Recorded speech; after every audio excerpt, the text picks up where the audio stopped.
My chaotic 2024 review as a first-time author. January 1st, I had a manuscript I was ready to put out into the world, so I started the daunting process of reaching out to agents. I had no idea what I was doing, but I really wanted to find someone who loved this book as much as I did. But I sent those out, and it got rejected. It got rejected like a bunch of times, so that sucked. So a few months into this process, I was like, you know what, let's self-publish it. I had gotten some great advice from some of the agents who had denied my query, and so I took that to heart and did some writing and rewriting and editing and revisions and so much of it over the summer.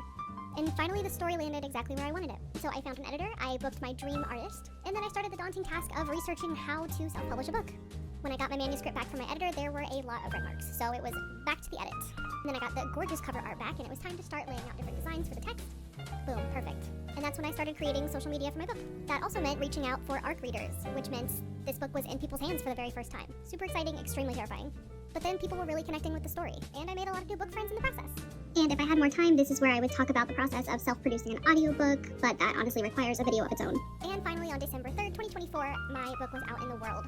Overall, it has been an extremely rewarding process, and I'm so thankful for everyone who has been a part of this journey with me.